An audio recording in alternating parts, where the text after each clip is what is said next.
Welcome to జిల్లా dairy. నా పేరు రహీం. ముందుగా హెడ్లైన్స్ చూద్దాం. బీజేవైఎం సమ్మేళనంలో పాల్గొన్న పుష్కర్ సింగ్ ధామీ 400 ఎంపీ స్థానాల్లో బీజేపీ గెలుస్తుందన్న ఉత్తరాఖండ్ సీఎం.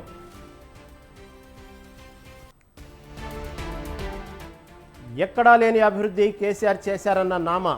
కాంగ్రెస్ సర్కారు రైతు వ్యతిరేక అన్న ఎంపీ అభ్యర్థి.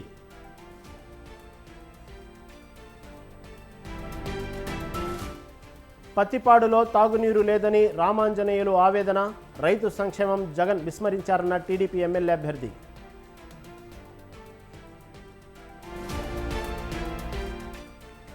నందిగామలో సందడి చేసిన నారా రోహిత్. సౌమ్య చిన్నిని గెలిపించాలన్న cine hero.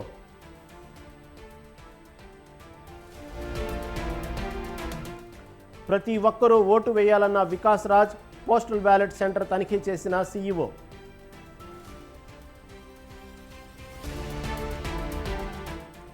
Kuppam sub registrar ఆఫీసులో ఏసీబీ తనిఖీలు. కార్యాలయానికి తాళాలు వేసి అధికారుల సోదాలు.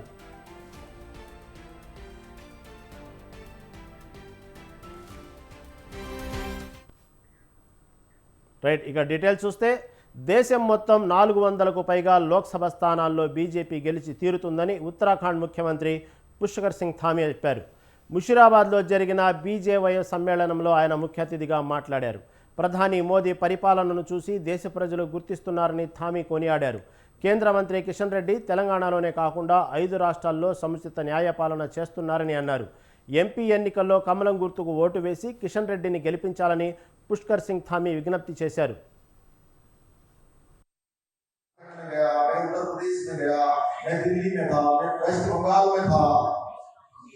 अनेक राज्यों में जाने के बाद मैं एक बात पूरे देश के अंदर सुन रहा हूं कि इस बात का कोई डिस्कशन नहीं है कि सरकार किसकी बनने वाली है। मोदी की। किसी से पूछेंगे तो हर कोई व्यक्ति कह रहा है कि सरकार और बना रहे सरकार, जैसे आप लोग कह रहे हैं वैसे पूरा देश कह रहा है। पूरब से लेकर पश्चिम, उत्तर से लेकर दक्षिण और कश्मीर से लेकर कन्याकुमारी तक और अटक से लेकर कटक तक पूरे देश के अंदर एक ही बात. సికింద్రాబాద్ ఎంపీగా 5 ఏళ్లుగా కిషన్ రెడ్డి రెడ్డిలకు ఏమి చేశారని రెడ్డి సంఘ మహిళా అధ్యక్షురాలు దేవిరెడ్డి విజితారెడ్డి ప్రశ్నించారు. టూరిజం శాఖ మంత్రిగా కిషన్ రెడ్డి ఇంతవరకు ఒక్కరికైనా ఉద్యోగం ఇచ్చిన దాఖలా లేదని మండిపడ్డారు. రెడ్డిలకు సీఎం రేవంత్ రెడ్డి కార్పొరేషన్ ఏర్పాటు చేశారని, అన్ని విధాలా ఆదుకుంటున్నారని అన్నారు. కిషన్ రెడ్డికి గతంలో బీఆర్ఎస్ పార్టీతో భయం ఉందని గుర్తు చేశారు. ఎంపీ ఎన్నికల్లో ఈసారి కిషన్ రెడ్డిని ఓడించి దానం నాగేందర్ను గెలిపిస్తామని విజితారెడ్డి స్పష్టం చేశారు. పార్లమెంట్ ఎలక్షన్ వచ్చిన సందర్భంగా మాట్లాడవలసి వచ్చింది. మేము రెడ్లము 2018 మేనిఫెస్టోలో కేసీఆర్ గారు రెడ్లో బీద రెడ్లు ఉన్నారు అని కార్పొరేషన్ ఇస్తాను మోసం చేసిండు. 23 బొందబెట్టినాం కేసీఆర్ గారిని రెడ్లందరం కలిసి. కాబట్టి మాట తప్పిండు. ఇప్పుడు అనుభవిస్తున్నాడు ఆయన. తర్వాత ఇప్పుడు పార్లమెంట్లో దానం నాగేందర్ గారు ఘన విజయం సాధిస్తున్నాడు. ఎందుకంటే ఇక్కడ పార్లమెంట్లో 3 సార్లు ఎమ్మెల్యే అయిన కిషన్ రెడ్డి గారు ఒకసారి పార్లమెంటు 5 ఏళ్ళు ఉన్నా కానీ ఆయన ఏం చేయలేదు. 7 కాన్స్టిట్యున్సీలకు ఏం చేయలేదు. అంబర్పేటకు మాత్రం ఏం చేయలేదు. 2004, 2009లో కాంగ్రెస్ పార్టీలో ఉన్నప్పుడు ఆయన గెలిచిండు. అవి కాంగ్రెస్ పార్టీ ఫండ్తోనే కమిటీ హాళ్ళు, రోడ్లు వేసి స్కూళ్ళు, చిన్న చిన్న స్కూళ్ళు, అదే ఆయన చేసిన పని.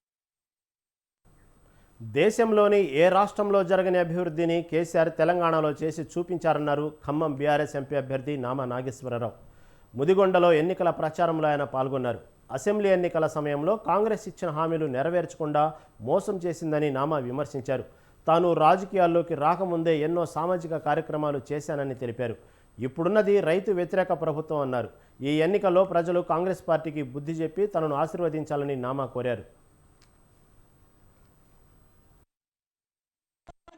కొంతమంది అంటున్నారు నామా గారు ఏం చేసిండని అంటున్నాడు. అరే నామా గారు చేసింది ఏంటంటే చెప్పటానికి చాలా ఉంది. మీకు సవాలు విసురుతున్నా నా మీద పోటీ చేసేటోళ్ళతోని డిబేట్కి రాండి. మీరు ఎవరైతే ఉన్నారో అటు బీజేపీ వాళ్ళు కానీ ఇటు కాంగ్రెస్ కాంగ్రెస్ వాళ్ళు కానీ ఎవరైతే నిలబడుతున్నారో ఖమ్మం జిల్లా ప్రజలు ఓటెడుతున్నారో మీరు నాతో పాటు డిబేట్కి రాండి. మీరు చేసిందేంటి, మీరు చేసిందేంటి మనం ప్రజలకు వివరిద్దాం అని చెప్పి వారిని అడుగుతున్నా.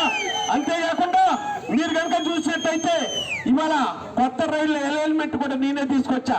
ఇవన్నీ కూడా రైల్వే గురించి చెప్పారు. అన్నిటికంటే ముఖ్యంగా పేదవాడికి గ్యాస్ కనెక్షన్లు అంటే 1,50,000 గ్యాస్ కనెక్షన్లు ఇంతకు ముందు నేను ఎంపీగా ఉన్నప్పుడు ఇప్పించా. కంటోన్మెంట్ నియోజకవర్గం ఉప ఎన్నికల్లో బీఆర్ఎస్ అభ్యర్థి తరపున ఆ పార్టీ ఎమ్మెల్యేలు ప్రచారం చేశారు. ఒక్కొక్క వార్డుకు ఒక్కో ఎమ్మెల్యే ఇన్ఛార్జిగా వచ్చి ఎన్నికల ప్రచారంలో నిమగ్నమయ్యారు. ఎమ్మెల్యే మర్రి రాజశేఖర రెడ్డి క్యాంప్ ఆఫీసులో ఎంపీ అభ్యర్థి లక్ష్మారెడ్డి, అసెంబ్లీ అభ్యర్థిని నివేదితతో కలిసి ఎమ్మెల్యేలు మల్లారెడ్డి, సుధీర్ రెడ్డి, మాధవరం కృష్ణారావు, మర్రి రాజశేఖర రెడ్డి విలేకరుల సమావేశం నిర్వహించారు. దళిత మహిళా ఎమ్మెల్యే అభ్యర్థిని ఓడించాలని కాంగ్రెస్ ప్రభుత్వం కక్ష కట్టిందని బీఆర్ఎస్ ఎమ్మెల్యేలు ఆరోపించారు.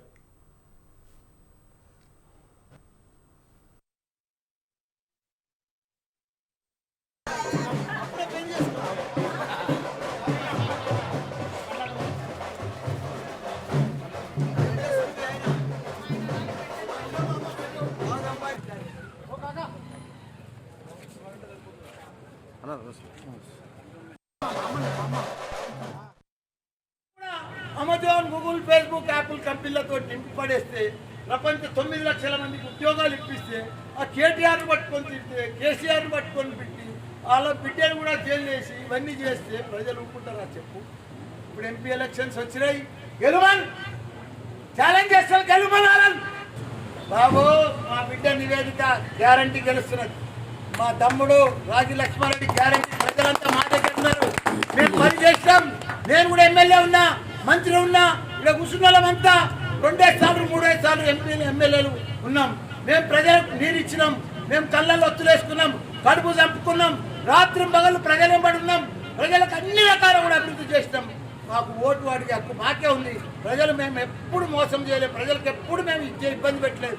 ప్రజలకు రోజు ప్రజలలో ఉన్నాం, ప్రజల సమస్యలన్నీ కూడా పరిష్కరించుకున్నాం. ఈరోజు ప్రజలలో పోతే ఎంత ఆదరణ వస్తుంది, ఎంత ఆదరణ వస్తుంది, ఎంత ఆదరణ వస్తుంది. తెలంగాణ రాష్ట్రంలో సీఎం రేవంత్ రెడ్డి అధికార దుర్వినియోగానికి పాల్పడుతున్నారన్నారు బీజేపీ నేత మర్రి శశిధర్ రెడ్డి. సోషల్ మీడియాలో తప్పుడు ప్రచారం చేస్తూ బీజేపీపై బురద జల్లే ప్రయత్నం చేస్తున్నారని మండిపడ్డారు. ఈ నెల 11న వికారాబాద్లో కేంద్ర హోంశాఖ మంత్రి అమిత్ షా పర్యటించనున్నారని ఆయన తెలిపారు. కేంద్రంలో బీజేపీ ప్రభుత్వం అధికారంలోకి రాయడం ఖాయమన్న శశిధర్ రెడ్డి తెలంగాణలో 12 నుంచి 14 ఎంపీ స్థానాలు బీజేపీ కైవసం చేసుకుంటుందని ధీమా వ్యక్తం చేశారు. ఎక్కడ ఒక మచ్చ లేకుండా పనిచేసినటువంటి నాయకుడు ఆయన. స్వతహాగా ప్రజలకు మేలు చేసేటువంటి అనేకమైనటువంటి కార్యక్రమాలు చేపట్టినటువంటి, గతంలో ఎంపీగా ఉన్నప్పుడు కూడా ఎవరు కూడా ఏలు పెట్టి చూపించేటువంటి విధంగా ఆయన గురించి ఎవరు చెప్పుకోలేరు. కష్టపడి పనిచేసేటువంటి వ్యక్తి, ఆలోచన ఉన్నటువంటి వ్యక్తి. మన రేవంత్ రెడ్డి గారు ముఖ్యమంత్రి, ఆయన చాలా ఘన చరిత్ర ఉంది. అధికార దుర్వినియోగం ఏ విధంగా చేయాలని బాగా తెలిసినటువంటి వ్యక్తి. ఆయన ప్రతిపక్షంలో ఉండి కూడా అధికార దుర్వినియోగం చేసినటువంటి ఘనత బహుశా దేశంలో ఏ నాయకుడికి లేనటువంటి ఘనత రేవంత్ రెడ్డి గారికి. ఈ రోజు అధికారంలో ముఖ్యమంత్రిగా ఉన్నాను, నేను ఏది చేసినా చెల్లిపోతుందనేటువంటి భ్రమలో మాత్రం ఉండకూడదు రేవంత్ రెడ్డి గారు అని చెప్పి వారికి సూచన చేస్తారు. విశ్వేశ్వర్ రెడ్డి గారు. రంగారెడ్డి జిల్లా చేవెళ్ల పార్లమెంటరీ నియోజకవర్గంలో కాసాని జ్ఞానేశ్వర్ గెలుపు ఖాయమన్నారు మాజీ మంత్రి సబితా ఇంద్రారెడ్డి. జ్ఞానేశ్వర్కు మద్దతుగా చేవెళ్ల మండలంలో గడప గడపకు ఆమె ప్రచారం నిర్వహించారు. కాంగ్రెస్ పార్టీ చెబుతున్న కల్లబొల్లి మాటల్ని నమ్మవద్దని ఓటర్లకు విజ్ఞప్తి చేశారు. పథకాలు అమలు చేసి ప్రజలను ఓట్లు అడగండి అంటూ కాంగ్రెస్ నేతలకు హితవు పలికారు.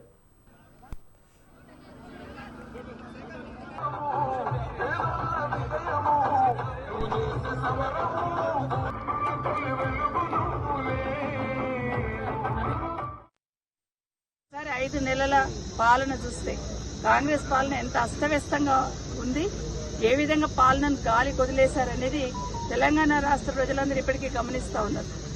నిజంగా ఈ రాష్ట్రంలో రైతులు చనిపోయినా ఈ ప్రభుత్వానికి లెక్కలేదు, విద్యార్థులు చనిపోయినా ఈ ప్రభుత్వానికి లెక్కలేదు. అసలు దేని మీద స్పందించడానికి వాళ్ళకి తీరిక లేదు. ఎందుకంటే మైక్ పడితే కేసీఆర్ తిట్టడం తప్పిస్తే పాలనలో ఇన్వాల్వ్ కావాలని, ప్రజల అవసరాలు తీర్చాలన్న ఆలోచన ఈ కాంగ్రెస్ ప్రభుత్వానికి లేదనేది ఇప్పటికే ప్రజలందరికీ అర్థమైంది. ఇప్పటి వరకు రైతు బంధు లాంటి కార్యక్రమాలు, రైతు బీమా లాంటి కార్యక్రమాలు, కేసీఆర్ కిట్ లాంటి కార్యక్రమాలు ఏ విధంగా వెనుకబడేశారనేది ప్రజలు ఇప్పటికీ ఎక్కడికి వెళ్ళినా చెప్తున్నారు. పత్తిపాడు నియోజకవర్గంలో తాగునీరు లేక ప్రజలు అవస్థలు పడుతున్నారని పత్తిపాడు టీడీపీ ఎమ్మెల్యే అభ్యర్థి బూర్ల రామాంజనేయులు అన్నారు. జగన్ సర్కార్ రైతుల సంక్షేమం విస్మరించిందని, రోడ్లు అధ్వానంగా తయారయ్యాయని ఆయన ఆగ్రహం వ్యక్తం చేశారు. పత్తిపాడు నియోజకవర్గం ప్రజలు తమ సమస్యల పరిష్కారం కోసం మాజీ హోంమంత్రి సుచరితను నిలదీశారని చెప్పారు. వచ్చే ఎన్నికలలో టీడీపీకి ప్రజలు పట్టం కడతారని బూర్ల అన్నారు. రాష్ట్రం అభివృద్ధి కోసం 3 పార్టీలు కలిసి పోటీ చేస్తున్నాయని చెప్పారు.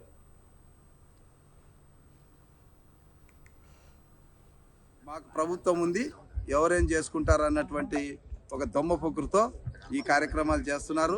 కనీసం ఈ చుట్టుపక్కల 4-5 గ్రామాలకి మంచినీటికి పొల్యూషన్ వస్తుందన్నటువంటి ఇంగిత జ్ఞానం కూడా లేదు. కేవలం స్వార్థం తప్ప మరొకటి లేదు. ఇప్పుడు దీంట్లో మళ్ళా ఏదైనా చుట్టుపక్కల ఉన్నటువంటి ఫ్యాక్టరీల్లో ఒక వేస్ట్ తెచ్చి దీంట్లో పారేస్తే ఇంకా అది ఒక రకమైనటువంటి కెమికల్ ఇన్ఫెక్షన్, చర్మం మీద వ్యాధులు రావడం, బొబ్బలు వేయడం, ఇవన్నీ కూడా గొంతు నొప్పులు రావడం, కళ్ళు ఎర్రబడడం, ఇవన్నీ కూడా జరుగుతాయి. కాబట్టి దీన్ని రక్షించుకోవాల్సినటువంటిది మరి ప్రభుత్వం నిమ్మకు నీరెత్తినట్టుంది. దీంట్లో మేము సూటిగా అడుగుతున్నాం.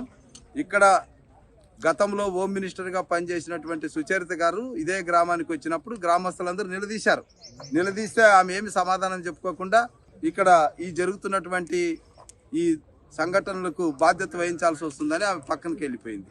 మరి ఇప్పుడు వైసీపీ ఇన్ఛార్జ్ గారు వచ్చారు. ఇన్ఛార్జ్ గారు వస్తే ఆయన ఆధ్వర్యంలో ఇది నడుస్తున్నట్టు లెక్క. టీడీపీ, బీజేపీ, జనసేన కూటమికి ప్రజల నుండి అనూహ్య స్పందన లభిస్తుందని టీడీపీ రాష్ట్ర ఆర్గనైజింగ్ కార్యదర్శి కోవలి రామ్మోహన్ నాయుడు అన్నారు.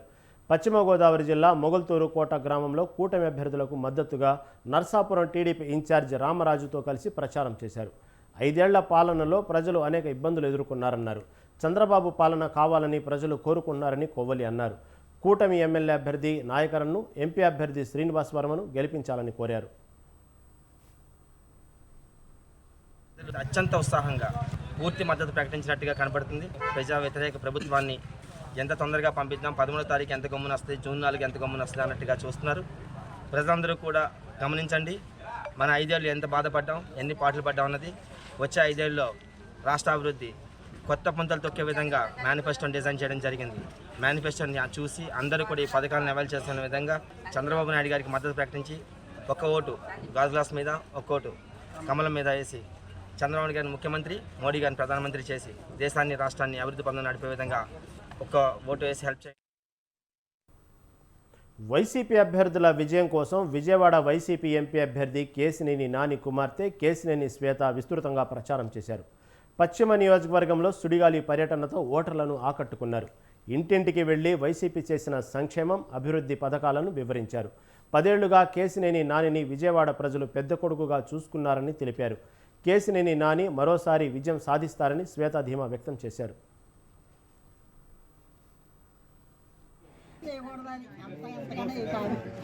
ప్రజలు మోసం చేయకూడదు, ప్రజలు బాగోవాలి. ఓ అవునా, వెరీ నైస్. నెక్స్ట్ ఏమనుకుంటున్నావు?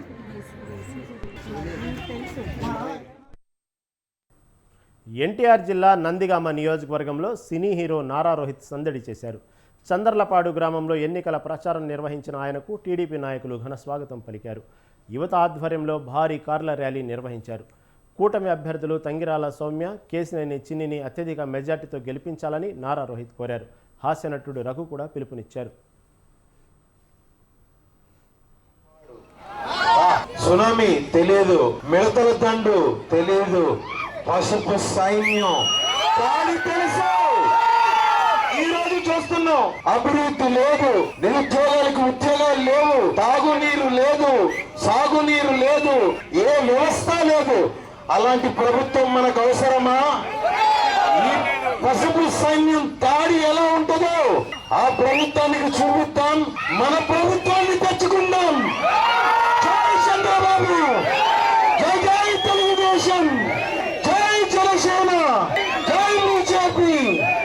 కూటమి బలపరిచిన అభ్యర్థులు సౌమ్య గారిని ఎమ్మెల్యేగా, అలాగే కేసినేని శివనాథ్ చిన్ని అన్నని ఎంపీగా మనం ఎన్నుకోవాలి, భారీ మెజారిటీని అందియాలి అని మనస్ఫూర్తిగా కోరుకుంటూ హర్ హర్ మహాదేవ్.